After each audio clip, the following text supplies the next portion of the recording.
Sebuah restoran di Mesir menjadi salah satu restoran yang menawarkan masakan khas Indonesia. Reporter TV One Adi Mulya berbuka puasa di restoran Bumbu Indonesia sekaligus berbincang dengan pemiliknya mengenai sejarah berdirinya restoran tersebut. Assalamualaikum warahmatullahi wabarakatuh. Baik pemirsa, saat ini saya tengah berada di Kairo, Mesir, dan lebih tepatnya saya berada di satu-satunya restoran yang menjual makanan khas Indonesia di Mesir, yaitu Resto Bumbu Indonesia. Kami jamaah umroh melalui Sahabat Tour Travel telah ke Mesir sebelum akhirnya nanti berangkat ke Madinah dan juga Mekah untuk melaksanakan ibadah umroh. Di Mesir telah beberapa hari mengunjungi kemudian piramida Giza, menuju kota Alexandria. Banyak tempat wisata telah dijelajahi dan salah satunya yang berkesan ialah Resto Bumbu Indonesia yang sebelumnya diresmikan langsung oleh Sandiaga Salahuddin Uno, dan ini merupakan satu-satunya resto di Mesir, Kairo yang menjual makanan khas Indonesia. Kami juga berangkat melalui Egypt Air dan kita akan tanya-tanya mengenai Resto Bumbu Indonesia dan bagaimana kemudian Egypt Air masuk ke Indonesia setelah beberapa hari bersama jamaah, dan hari ini hari terakhir sebelum nanti malam kami akan flight menuju Madinah bersama para jamaah Sabah. Assalamualaikum warahmatullahi wabarakatuh. Waalaikumsalam warahmatullahi wabarakatuh. Ya. Kami saat ini sedang bersama dengan Pak Ala. Beliau ini merupakan owner Resto Bumbu Indonesia dan juga Sahabat Tour Travel. Pak Ala, kita mau tanya-tanya nih Pak, untuk Sahabat Tour and Travel, kenapa kemudian banyak peminat jamaah umroh menuju Mekah, Madinah, kemudian ada tambahan nih ke Kairo, bisa diceritakan bagaimana? Kami di Sahabat Tour, Masya Allah, dari tahun 2017 merupakan travel terbesar di Indonesia untuk keberangkatan ke 3 masjid suci. Masjid Nabawi, Haram, yang ketiga Masjid Al-Aqsa.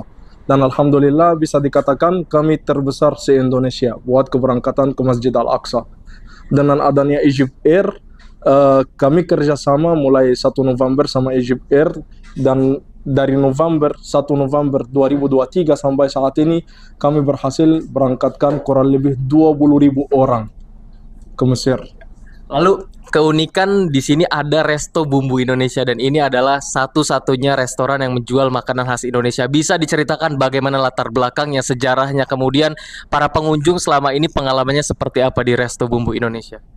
Ceritanya mulai dari cita-cita saya sama almarhum istri saya, Suraya Abdullah Balfas. Kami bermimpi punya restoran Indonesia di Mesir. Kami bermimpi punya airline sendiri. Qadarullah, semua ini terwujud setelah beliau meninggal dunia.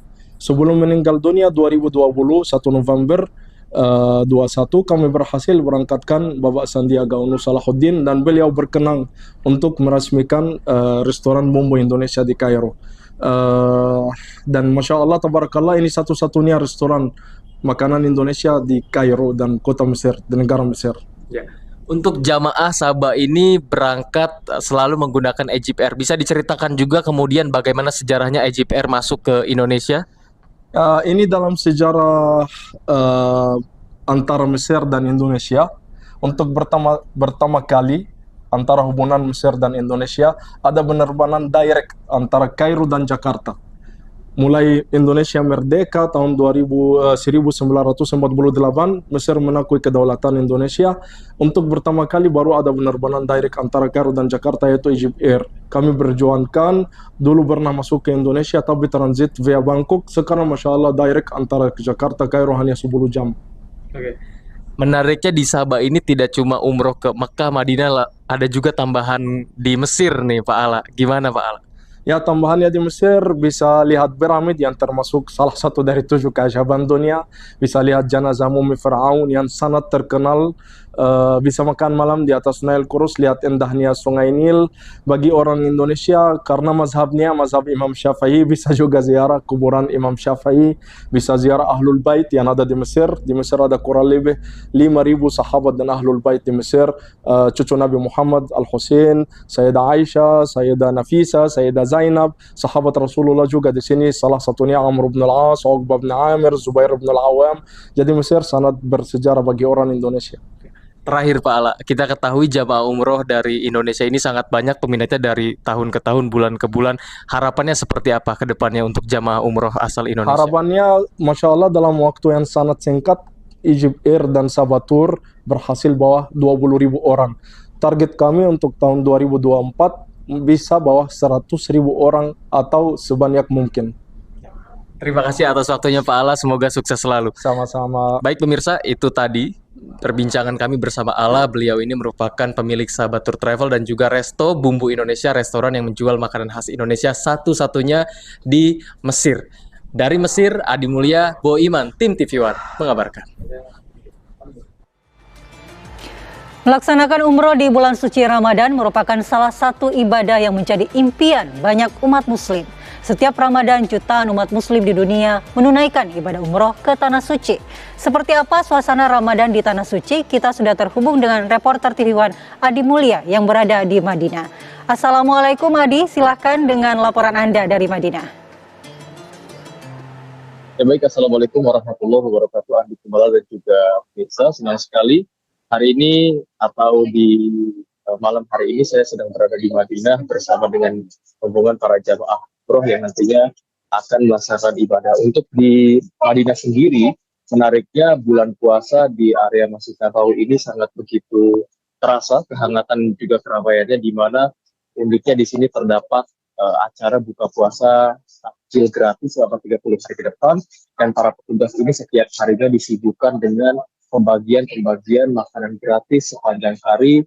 Maksud kami menjelang berbuka puasa ini dari siang hari sebetulnya sudah terasa kesiapannya, di mana masyarakat yang lewat di area Masjid Nabawi di Madinah ini dikejar-kejar atau dibujuk rayu untuk menerima makanan-makanan dari para petugas pembagi makanan yang ada di sini.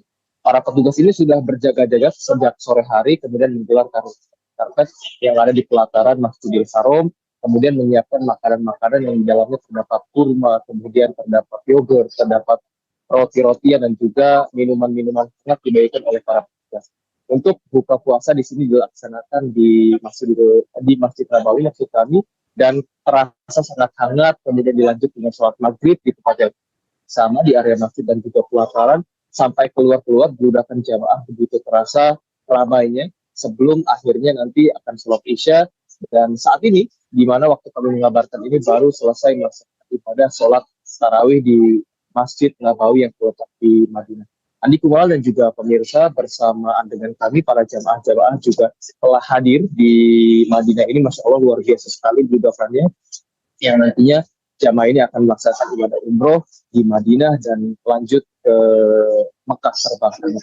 Untuk jika kami review kembali kemarin kami pun telah menjelajahi beberapa tempat di mana sebelumnya singgah sebentar di negara Mesir.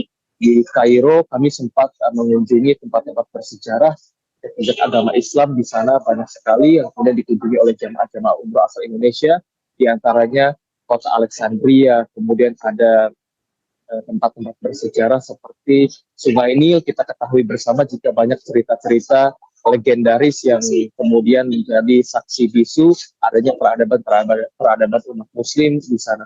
Kami juga kemarin sempat mengunjungi di Masjid Al-Azhar Kairo sebelum akhirnya kami ke Madinah untuk melaksanakan ibadah.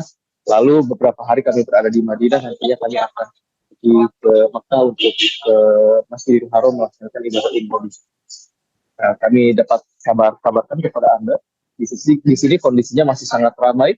Jamaah-jamaah ini memang di Masjid Nabawi ini tidak putus-putus keramaiannya, bahkan dari pagi orang-orang beraktivitas di masjid meskipun tidak melaksanakan sholat fardu. Anda kemudian aktivitas seperti tadarus, membaca buku, kemudian melaksanakan sholat sunnah, memperbanyak zikir dan lain sebagainya sepanjang waktu. Ini di Masjid Nabawi ini terasa keramaiannya. Sementara demikian, kami kembalikan kepada Anda di studio. Baik, terima kasih Adi Mulya mengabarkan langsung dari Madinah.